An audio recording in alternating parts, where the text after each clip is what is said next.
Hukom ng ating Panginoon pagdating ng araw. Sabi nga ng Panginoon, ito na ang huling araw at yung mga hindi pa sumasampalataya, may pag-asa pa silang magbago. May pag-asa pang bumalik sa Panginoon hanggat sila ay nabubuhay. Pero pag nawala na, mga kapatid, ay wala na po yan kapatawaran. Sabi ng huwag niyong kaligtaan ang araw ng linggo sapagkat ang araw ng linggo ay araw ng kapahingahan. Tayong lahat ay para tumayo, para umawit, purihin, sambahin, at dakilain ang kanyang pangalan sa pangalan natin Panginoon Hesus Kristo. Tatawagin ang ating song leader na si Sister Karina. Tayo tumayo. Hello mga kapatid. Magandang umaga sa ating lahat. Narito na ulit tayo sa pagsamba para purihin at dadakilain natin ang ating Panginoong Hesus.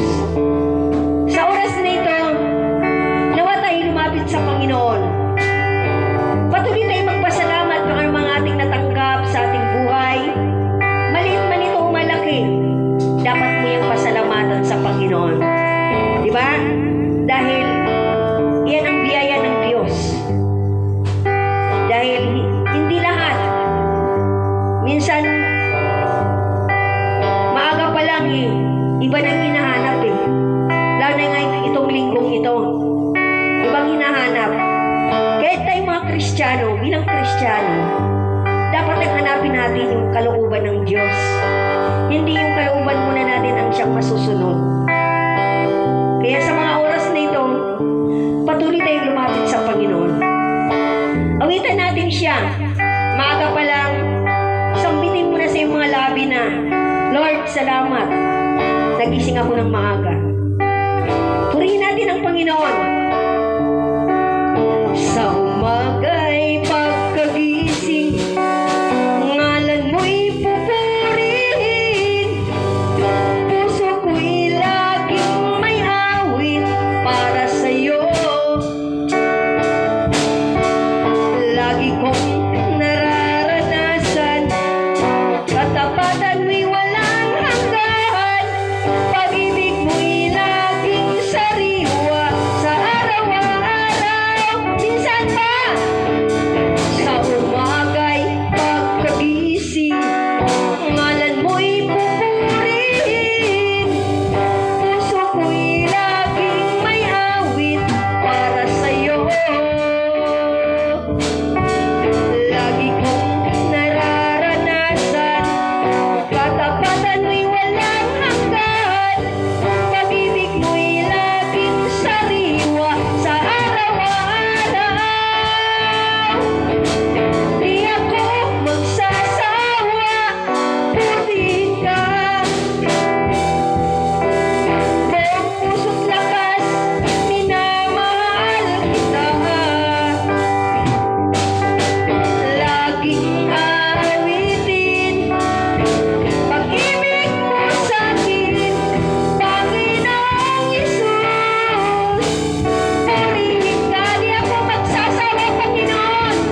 Di ako magsasawa, purihin ka. Buong puso't lakas, minamahal kita. Laging aawitin pag-ibig mo sa'kin, Panginoong Hesus. Purihin ka for the last time. Di ako magsasawa, purihin ka. Buong puso't lakas, minamahal kita. Laging aawitin pag-ibig mo sa'kin, Panginoong Hesus. Purihin ka, Panginoong Hesus. Purihin ka, Panginoong Hesus. Purihin ka. Hallelujah. Panginoon, marami pong salamat sa loob ng isang linggo na tunay ikaw ang Diyos na nagbigay sa amin ng buhay buhay ng pag-ibig, buhay ng aming lakas, buhay ng aming mga pagpapagal, Panginoon. Salamat sa biyayang ipinagkaloob mo sa amin sa araw-araw. Lord, nawa hindi mo kaming iniwan, hindi mo kaming iniwan, hindi mo kami pinabayaan sa lahat ng oras. Narito kami para dakilain at purihin ang iyong pangalan. Salamat sa ipinagkaloob mo sa amin. Anumang bagay na ibinigay mo sa amin, ito yung pinagpapasalamat namin bilang handog sa iyong Panginoon. Yung aming buhay, yung aming presensya, Panginoon, ay patuloy mong idakop, Panginoon, sa iyong bahay-sambahan. Purihin ka, Panginoon, sa mga oras nito. Bagamat hindi pa namin nakakasama ang aming mga kapatiran, dinadalangin namin ng Diyos na ipaalala sa kanila na ang araw ng linggo ay pagsamba namin sa iyo. Kaya Lord, maraming pong salamat muli sa mga biyayang ipinagkaloob mo sa amin. Ito man ay material, ito man ay financial, Panginoon, o spiritual na pagpapala, Panginoon. Nagpapasalamat kami, Panginoon, dahil malaking blessing ito sa amin sa araw-araw, lalo na yung special na araw para sa iyo, yung araw na ito, Diyos. Sabi mo nga, wag kaligtaan ang pagdalo sa pagtitipon, dahil ito, Panginoon, ay mahalaga para sa amin. Dahil pinili mo na kami, Panginoon, at pinagkalooban mo na, Panginoon, ng mga kaloob, Panginoon. Hallelujah. Kaya Lord, marami pong salamat. Patuloy ka namin itinataas sa umagang ito. Itong aming dalangin sa pangalan ng Panginoong Jesucristo Jesus. Amen. Hallelujah. Kaya palakpakan po natin ang Diyos. Walang imposible. Ang lahat ay ibibigay sa iyo. Hallelujah. Walang imposible sa ating Diyos. Kaya niya gawing lahat. May hirap sa tingin mo, may hirap ng buhay. Manit pa lang, imposible.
Ito'y galing sa'yo.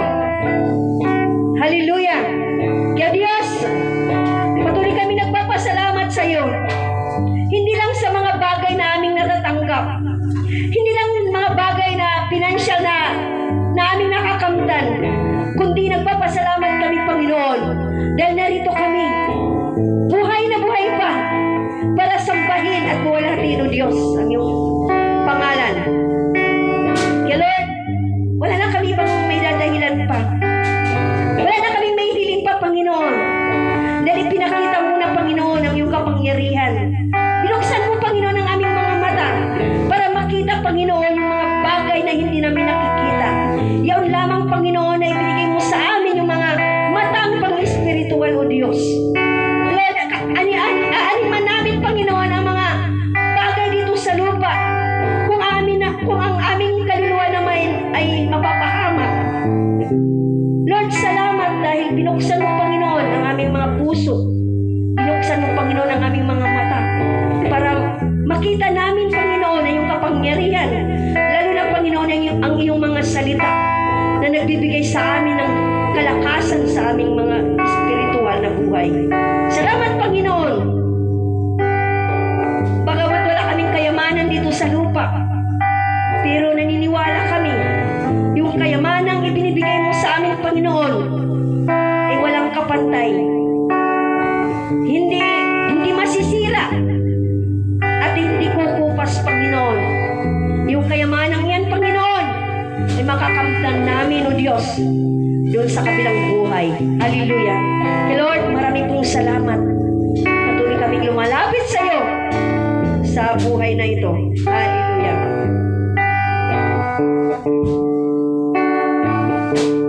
Lumalapit, nagsusumamo, ninanais, banal na presensya mo. Inaasam na ika'y maranasan. O Diyos, puso ko'y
sinasambat, dadakilain, Panginoon. Aming Panginoon, minsan pa, ikaw ang Diyos na pupurihin, sinasambat, dadakilain, tinataas ka namin, Panginoong Jesus. Ikaw ang Diyos na aawitan, biyaya mo'y pasalamatan, pag-ibig mo'y wagas. Aming Panginoon, ang banal mong Espiritu ay kalakasan ko, gabay, Panginoon. Manahan ka sa buhay ko, paspasin ako, upang mabuhay na nalulugod sa'yo. Ang banal mong Espiritu ay kalakasan ko, gabay, Panginoon. Manahan ka sa buhay ko, paspasin ako, upang mabuhay na nalulugod sa'yo. Ang banal mong Espiritu ay kalakasan ko, gabay, Panginoon. Manahan ka sa buhay ko, paspasin ako, upang mabuhay na nalulugod sa'yo. Upang mabuhay na nalulugod sa'yo. Upang mabuhay na nalulugod sa'yo. Hallelujah! O Panginoon, manahan ka, Panginoon, sa aming mga buhay. Lord, puspusin mo kami sa iyong kapangyarihan, yung banal mong salita, ang siyang nagbibigay sa amin ng kalakasan. Lord, marami pong salamat dahil ikaw ay Diyos na makapangyarihan. Yung aming buhay, Panginoon, ay hiniram lang namin dito sa iyo, Diyos, o Diyos. Nawa, Panginoon, dapat lang namin ito, Panginoon, nang ibalik sa iyo ng malinis. Sabi mo nga, Lord, nilinis mo na kami dahil sa aming mga nagawang kasalanan. Kaya Lord, dapat lang namin ito ibalik sa iyo ng malinis pa. Linisin mo pa uli kami, Panginoon, dahil narito pa kami sa lupa. Minsan nagkakasala kami, Panginoon. Hindi namin nababantayan, Panginoon, ang aming mga sarili, kundi nababantayan namin, Panginoon, yung ibang mga hindi namin karapat-dapat, Panginoon. Lord, sagana ng aming mga sarili, nais namin, Panginoon, na manumbalik kami, Panginoon, ipanumbalik, Panginoon, ang aming mga buhay. Maging masipag kami, maging active kami, Panginoon, sa iyong mga gawain. Nanaisin namin, Panginoon, na dumalo kaysa yung hindi kami dumadalo. Dahil yung mga ginagawa namin ito ngayon, Panginoon, hindi ito nasasayang, kundi sinasabi namin na ito ang aming pag-iimpok namin doon sa langit, hindi dito sa lupa. Dahil ang mga bagay na nandito sa lupa, Panginoon, ito'y nasisira. Ito'y hindi namin magagamit pagdating ng panahon, kundi ang pagsisikapan namin, Panginoon, yung makapag-impok kami ng kayamanan doon sa langit. Kahit maliit lang na bagay, Panginoon, basta naluluwalhati namin kayo, Panginoon. Dahil sabi mo nga sa Timothy, wala kang itinatangi, dahil ang lahat ng mga anak mo ay gusto mong iligtas. Bagamat kami kakaukilangang Panginoon, pero nakikita mo, Panginoon, ang aming mga puso na handang maglingkod sa iyo. Kisa marami kami, Panginoon, kung ang aming mga isip namin ay kung saan napupunta. Kaya Lord, marami pong salamat. Maging ang iyong tagapagsalita. Bigyan mo siya, Panginoon, ng wisdom and knowledge para maibahagi, Panginoon, ang iyong mapagpalang salita sa mga oras na ito. Kaya Lord, marami pong salamat muli sa aming mga kapatid na naririto. Maging ang aming mga kapatid na wala rito, Diyos. Nawa magkaroon sila ng panahon para dumalo, O Diyos. Maging aming mga kapitbahay dito sa building 8. Bagamat naririnig nila ang iyong mga salita, maging ang iyong mga awitin, Panginoon. Nawa magkaroon sila ng kauhawan sa iyo. At magkaroon sila ng panahon para dumalo sa lugar na ito, Diyos. Kaya purihin ka, Panginoon. Ikaw ang aming itinataas sa pangalan ng Panginoong Kristo Jesus. Nung narito'y magsabing, Amen and Amen. Amen. Siyempre mga kapatid, hindi po kailangan po natin magpasalamat. Salamat sa mga nanonood ng live sa buong mundo, kung saan man kayo naroon, Luzon, Visayas, Mindanao. Maraming salamat na walang sawang panunood sa channels namin na Disciple of Jesus Christ.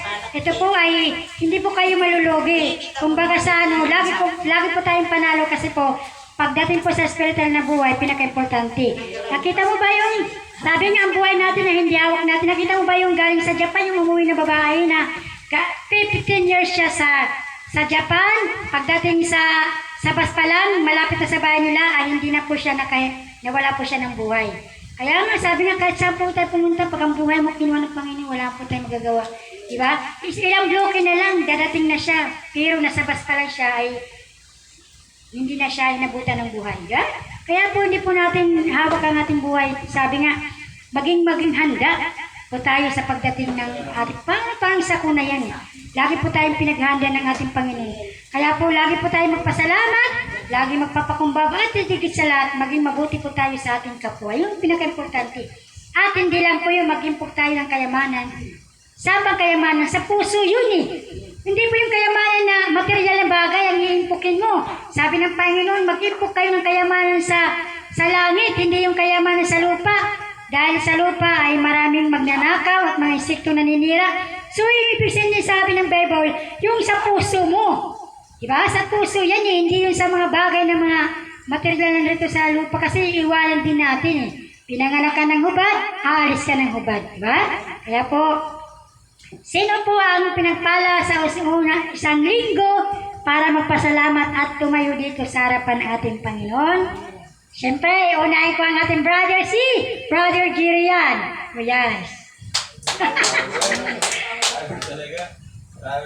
Power yan.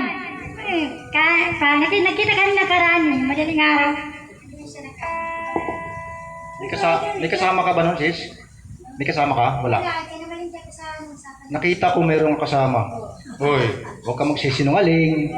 Kilala ko kasama mo. Alam mo kasama mo? Si Jesus.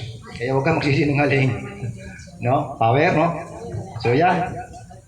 Okay, salamat sa Panginoon. Pinitsuran ko yung yung verse para hindi yung chapter. Hello. Kaya salamat sa Panginoon nung nag-preaching ako nung linggo na isang linggo ko rin pinag-aralan yun. So, ang testimony ko, kala mo preaching na rin ako. Ito ang pamagat. Ang taong tamad ay nangihingi araw-araw.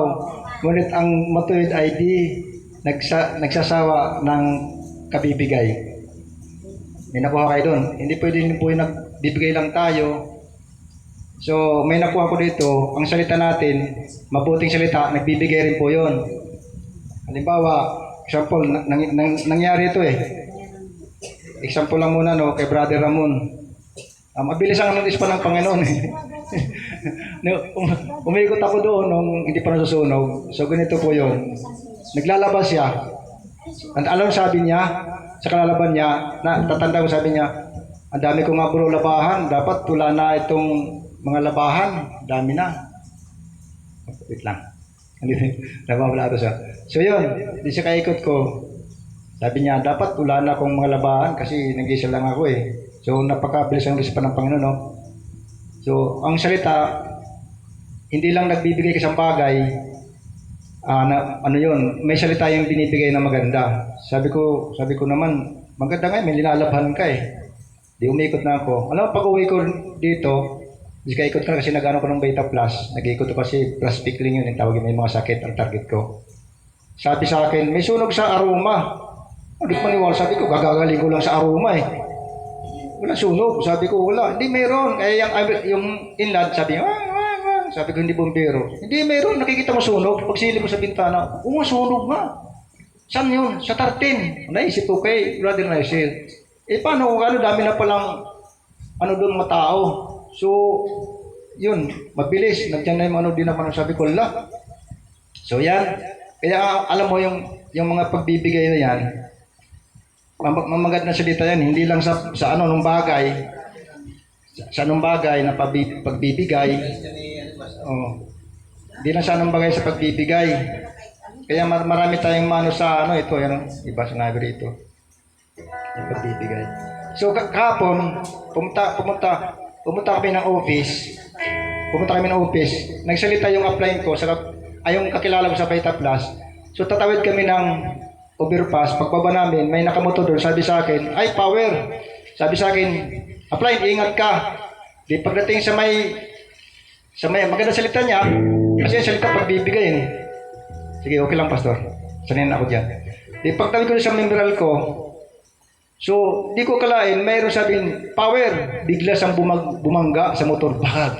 Sabi ko, power, bumaba yung nabangga. Sabi, Brad, mag-ingat ka. Anong sinabi sa akin? Apply, mag-ingat ka. Ano nangyari nung nagkita kami, di mo alam magkita, doon mismo sa memorial ko, samantalang nagkita kami doon sa may isang bumangga. Sino pinagsabihan? Ako, mag-ingat. Nagulat ako. Siya kasasabi lang kanina mag-iingat ka, pero siya palang bumangga. Di ba? Meron tayong pagbibigay na salita na, di ba? Pagbibigay yun eh. Di katulad yun, nagbibigay ka nung bagay meron ka, dan ito, So, totoo po yun, pagbibigay. Pero, alam mo, malaking biyaya yung nagbibigay eh. Kasi ganito yun, yung tatay ko masipag, nagbibigay, mga pinya, marami nang inaani, nagbibigay talaga siya, mga kupras, nagbibigay, hindi po siya madamot. So nangyari sa akin, parang inisip ko, ang tatay ko masipag, so ako masipag. So ang pagbibigay, na malagi na sa akin. Kasi ganito yun eh. Jerry, anong gagawin? Parang may kausap ko si Lord. Anong plano mo? So sa ako talaga nagbibigay. So alam nyo na yan.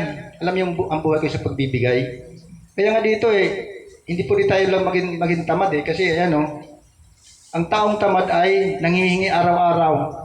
So, Kristyano po tayo, okay lang talaga magbibigay tayo ng bagay, pero huwag naman tayo maging tamad. Alam mo, pagka isang bagay wala tayong nagtuturo, walang coach. So, kasi yung coach sa akin si God eh. Alam po natin, halimbawa, pag-gitara, walang coach yan, walang nagtuturo yan. Pag-drummer, walang yan. Sabihin, bigyan mo ng bigyan mo ng magandang salita. Pagbibigay po yun. Tama ba? Walang nagtuturo. So nakikita nyo, minsan natin. So marami pang akulangan. Ano pa din? Sa akin, pagbibigay. Ayan ang nangyari na sa akin. Kapon, salamat sa Panginoon si Jimmy nagpiin. Binibigyan ko ng isang sasiyon. Pero dealer na siya ng First Beta Plus. So ibig sabihin, isang agila ko na siya. Hindi ko na kaya magbigay isang sasi. Kasi minsan may isang sasi ako. Pag walang tumatanggap, iniinom ko na lang, tinataptak. So yun, kasi minsan inaabot ko ng ubo. Panlaban na siya. Kasi si Jimmy, lumapit na sa akin, sabi sa akin, Kuya Jerry, ano bang dyan sa Beta Plus? Ano maganda kasi may sakit ako. Sabi ko, next po, 1,000 sakit. So pag nagkaroon ko ng Beta Plus, 900 ang mawawala. So 100 na lang matitira. Alam mo, nag-respond ka agad eh. Salitang pagbibigay mo, maganda yun eh.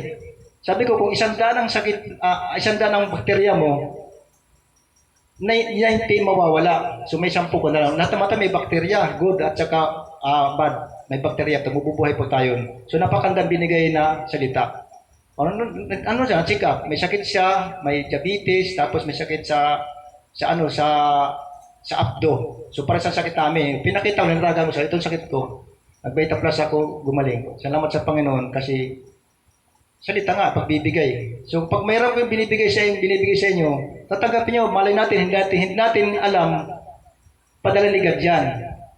Katulad si Pastor Alan, sinabi niya, ako nagligtas kay Ramon. Pwede siya nagligtas. Pero totoo niyan, si God yan eh. Inutusan siya ng angel na punta mo to doon kasi may pag-asa pa yan. Hindi naman sa totoo, hindi naman siya si Daniel. Sa patunay lang na may Diyos tayo na niligtas. Tulad, niligtas siya. Sino nagligtas? Ang Panginoon pa rin, ginamit si Pastoradan. So may totoo tayong Diyos. Kung walang Diyos yun, baka kapatid natin yun eh. Kaya may ligtas yun. Di ba may kwento nga yan, sinabing ang negatibong tao, di ba binibigyan ng salita, di ba? Lord, nasa beta plus yun. Nung may, matuwid na tao, sa beta plus yun ay bumaha. Magtawag ang chairman na ito, babaha. Nagpadala ang chairman ng truck. Sabi na, oy, Juan, Jerry, lumayas ka na dyan. Ano ba pangalan? Babae nito. Sabi ko, malakas na pala tayo kay Lord. Dumating naman ang ferryboat kasi lampas na sa bubong. Halika lang, sumabay ka. Sabi, di, malakas na pala tayo kay Lord. Di ba mabuting salita yun na mailigtas ka? Parang ganyan na kayo pag ginawa yung pastoralan. Ito man, nasa lapas ang bubong na. Dumaan na yung helicopter, tig. Ito may nagdanan. Juan, lumano ka na. Dahil lumano. Hindi, malakas, mahal pa sa antina, nakakapit pa, may TV. Nanalik ako. Anong nangyari? Namatay siya. Nung namatay, sinisi si Lord. Sabi ni Lord, ba't ako pinabayaan? Di ba nagpadala ako ng truck? Nagpadala ako ng ferryboat, hindi ka sumakay. Ayun, pinakahuli, helicopter, hindi ka sumakay. Sinong sa atin? Ayun po ng salita na, di ba? Pagbibigay. Mabuting salita na ngayon, hindi ka pa sumakay. So, huwag natin sisina si Lord. So, yun. Nakuha niyo. Maraming salamat. Next po, sino po? Sister Presi.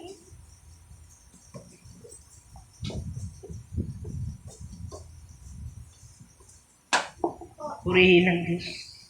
Ang magandang umaga sa inyong lahat. Nagpapasalamat ako sa Lord sa isang linggo.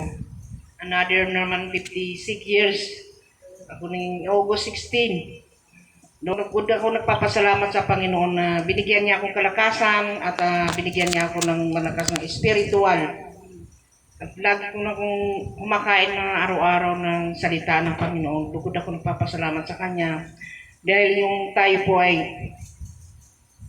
yung way natin na nagpapasalamat tayo na binigyan tayo ng pagkakataon na magbabago sa buhay. Higit sa lahat, marami nga totoong sinasabi mong sister, kaunti lang ang sumampalataya sa Panginoon, kaunti lang ang taong naging totoo. Hindi yung ating buhay, hindi ang buhay natin na kayamanan, kundi ang spiritual na binubuhay pa tayo ng Panginoon. So, naglugod ako ng pasalamat sa Kanya dahil sa kalakasan sa aking pamilya at malusog sila lahat. Lugod ako ng papasalamat sa kanila. Mga anak ko, mga asawa ko, lugod rin ako papasalamat sa kanila dahil kung ano yung pagsubok sa buhay, ito yung way na binagkaloob sa Panginoon kung hanggang saan ang ating pag sumampalataya sa Kanya. Yun lang, purihin ng Diyos. Amen. Next po, si Brother Nasser. Nagpapasalamat po siya sa ating Panginoon Diyos. Amen, purihin ng Panginoon. Sa oras na ito, sa araw na ito, labis ko pinasasalamatan ng Panginoon sapagkat bagamat isa akong biktima sa nasunugan dito sa Building 13. Pinasasalamatan ko sapagkat unang-una, yung anak ko, wala sa mga anak ko na disgrasya. Okay lang yun nalimas yung mga gamit ko kasi babalik naman yan eh. Kaya nga ako nalulungkot ako dahil iniisip ko nga dahil hirap kumuha ng requirements. Wala ako nakuha ng requirements eh. Sabi ko sa anak ko, anak, pag may sunog, kaunahin mo requirements. Ang ginawa niya, electric fan sa kilabahin niya. Dahil siyempre, siguro pagkataranta niya rin, hindi ko na rin siya masisisi kasi, bagamat pag-akat ko kasi, dahil nga sa mabilis yung sunog eh. Pag-akat ko, pumunta lang ako ng Building 22. Pag ano ko sabi may sunog, yung pala doon na pala sa bahay ng anak ko, malapit na talaga. Kaya, pero, ang iniisip ko, nagpapasalamat ako dahil siyempre tayo mananampalataya. Yung bagay na yun kasi lahat likha ng Panginoon yun. Talaga may plano. Diyos, bakit ka mo? Kasi yung lugar na yan, marami dyan talaga. Andiyan dyan yung mga sanlibutan na kailangan yan, ano yun eh, ano yun ang Diyos. Para yung mga iba, nalaman ko, nakita ko yung mga iba na nagsisiiyak eh. Naramdaman ko talaga yung ano ng Panginoon kasi sa panahon talaga ngayon, sa panahon na nililinis na tayo ng Panginoon eh, dumarating talaga yung mga ganyan sa kuna. Sapagkat kung tatanggapin natin mananampalataya, yung iba na hindi talaga nananampalataya sa pamamagitan ng ganyan, naisip nila ang Panginoon. Kasi pagsagana ang tao, maniwala ka talaga. Ang Diyos, minsan talaga hindi niya nga masambit eh. So, kaya nga sabi ko, salamat sa Panginoon ng kanyang himala. Marami, ang dami nasunugan mula doon sa Santa Cruz. Totoo lang ang nasunog sa akin ngayon, yung 3 anak ko nasunugan. Yung sa Santa Cruz naman, dyan sa may Piati nasunog din, nung 4 ng August. Hindi ako pumunta. Dahil sabi ko, pupunta ako, wala mo na akong materyales. Gagawa lang ako. Kasi nag-uusap naman sila magkakapatid eh. Nung asa-is naman, nasunog naman dito sa 13, sa anak ko rin. Saka dito sa 25. Ngayon, ang bahay ko nilang isa na lang, sa langit na lang. Eh, ayoko naman silipin, baka di ako makabalik. Diba? Isa na lang. Kaya sabi ko, Panginoon, salamat po. Kasi bakit ka mo? Pero hindi ka mananampalataya, oh. Ang haba ng dago. Diba? Pero, tayo mananampalataya kasi siyempre sa kabanalan tayo, anong mangyari, nakakasiguro na tayo. Kaya ito ginagawa natin, malaking bagay ito na hindi mawalang kabuluhan. Dahil kasi yung iba kasi boring eh, pagdating sa mga salita niya, boring talaga sa kanila yan. Kasi nga, salamat tayo. Kaya minsan, isip natin yung tao na to, hindi to nakikinig sa Diyos eh. Ibig na ganun mo, pasalamatan mo na lang sapagkat ikaw nasa Diyos ka. Diba? Kasi yung iba eh, sinisisi pa eh. Kapatid, huwag na sisihin, tulungan mo na lang. Kasi kung sisisihin mo yan, mabalat ka nga, nasa Diyos ka, nakakakita ka ng kaliwanagan ng Panginoon. Bagamat dyan, kung sisisihin mo pa yan, lagi mo hinahanap yung meron ka. Yun ang minsan sabi ko sa mga kapatid, mali yun. Tulungan mo. Kasi nasa iyo yung liwanag eh. Pakilala mo sa kanya, gumawa ka ng paraan kung paano rin siya, maging gagaya mo. Kasi sisihin mo siya, kasi nasa kadiliman na siya eh, kaya hindi niya makita yun. Kaya nga sabi sa mga kapatid ko, kung anong gagawin mo, ano mo sa Panginoon, kung may itutulong mo, kung wala kang magpilak yan, kung anong meron ka, bigay mo. Para makita niya yung ginagalaw mo dati at ginagalaw mo ngayon, nagliliwanag ka sa kanya. Kasi paano mo siya may hikayat kung ikaw, kapwa ka rin na nandoon din. Baka mga kapatid. Kaya itong ginagawa natin, sabi ko nga, malaking bagay sa Panginoon. Kaya pinapasalamat natin ang Panginoon ito, nandito tayo. Maraming salamat o Lord.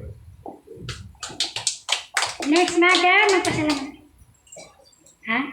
Sunod na. Sister Karin, ka, pasalamat ka. Okay, last. Puri ng Diyos sa mga buhay natin. Bakit tayo nandito? Dahil alam ng Diyos na meron tayong gagawin para sa Kanya, di ba? Kaya minsan, sabi nga, may taong sinasabing, gusto kong magbago. Pero hindi niya tinutulungan ang kanyang sarili. Parang malakas lang yung kanyang loob, yung kanyang isip. Pero sasabihin, Lord, gusto ko nang magbago. Ano ang gagawin ko? Diba hindi niya alam? Ganun po tayo. Sabi nga, pag isinuko po ang ating mga sarili sa Diyos, alam ng Diyos na babaguhin kanya. Di ba? Sa gana ng ating sarili, wala tayong kakayanan na baguhin ang ating sarili. Di ba? Kaya marami nagsasabi na, kahit hindi magsimba, nasasayo lang naman yan kung gusto mong magbago. Pwede. Gusto mong magbago. Pero kailan? Di ba? Minsan, pagdating ng December, di ba, may tinatawag na New Year Resolution. Lord, itong taon na to, 2026, pagpasok ng 2026, ako'y magbabago na ako. Pwede. Ikaw yan eh. Kailangan, sumunod ka. Minsan, ang sinusunod mo yung sarili mo. Tapos, pwede ka magbago 1 buwan, 2 buwan, or 3 o 1 taon. Pero pag sunod na taon, balik ka na naman sa dati. Di ba? Wala tayong kapangyarihan para baguhin ang ating sarili. Pero, yung pinagkakatiwalaan natin, Panginoon, mayroong kakayanan para baguhin niya ang ating mga sarili. Diba? Kaya marami nagsasabi na, Lord, baguhin mo ako. Ano yung pagbabago doon? Yung buhay mo? O yung pamilya mo? Sarili mo nga, hindi mo nga bago-bago eh. Diba? Kasi mayroon tayong tinatawag na yung nasa loob nating pag-ugali. Parang hindi natin ito may lalabas. Meron din tayong pag-ugali nasa labas lang, di ba? Parang, oo, hindi ka makawala sa sarili mo. Minsan nagtatanong tayo sa sarili natin, ako ba ito? Lord, bakit minsan nakakagawa tayo ng hindi tama? Di ba? Hindi tayo nakakagawa tayo ng hindi tama. Parang sabi niya, hindi ko naman yung sinasadya na itulak ko siya. Bakit ko siya na itulak? Kasi mayroon tayong ugaling gano'n.